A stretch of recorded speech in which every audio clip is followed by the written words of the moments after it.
যে জিনিস যিনি সৃষ্টি করেন সেই জিনিসের ম্যানুয়াল তিনি ভালো বলছেন। আমরা দেখবো কোন ধরনের ইলেকট্রনিক্স পণ্য যদি আমাদের হাতে আসে তার সাথে একটা ক্যাটালগ দেওয়া থাকে। মোবাইল হ্যান্ডসেট যেগুলো আছে এগুলোর সাথে ক্যাটালগ দেয়, যে কোম্পানি তৈরি করেছে সেই কোম্পানি ক্যাটালগ দেয়, কারণ সেই কোম্পানি জানে যে এটা অপারেট করতে হলে আমাদেরকে বলে দিতে হবে কিভাবে অপারেট করতে হবে।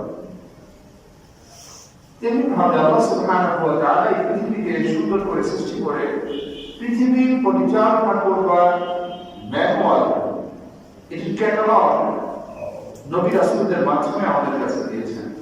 আমরা যত বেশি আল্লাহ প্রদত্ত এই ম্যানুয়াল এবং ক্যাটালগ থেকে দূরে সরে যাই তত বেশি আমাদের জীবনে বিপর্যয় নেমে আসে, আমাদের জীবনে নানামুখী বিপদ আপদ এগুলো নেমে আসে, এটা মানুষ বুঝতেও চায় না।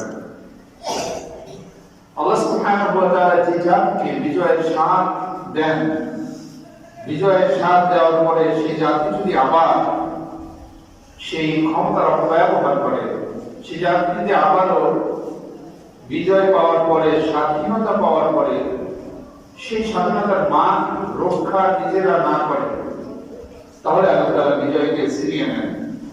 কারণ প্রত্যেক নিয়ামত, যত নিয়ামত আল্লাহর পক্ষ থেকে দেওয়া হয়েছে, আল্লাহ তাআলা এটার একটা সাধারণ নীতিমালা রেখেছেন।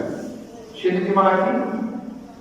قال الله تبارك وتعالى في كلامه المجيد وفرقانه الحميد أعوذ بالله من الشيطان الرجيم بسم الله الرحمن الرحيم لئن شكرتم لأزيدنكم ولئن كفرتم إن عذابي لشديد।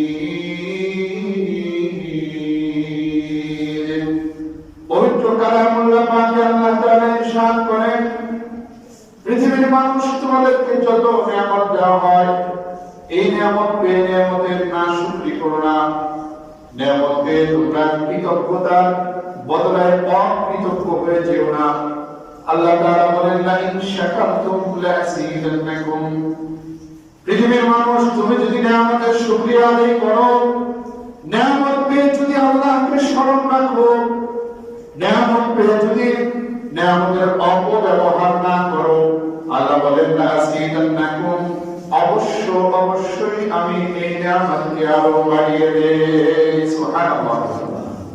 পক্ষান্তরে আল্লাহ বলেন, ওয়ালাইন কাফারতুম ইন্না আযাবি লাশাদীদ। ভালো করে জেনে রেখো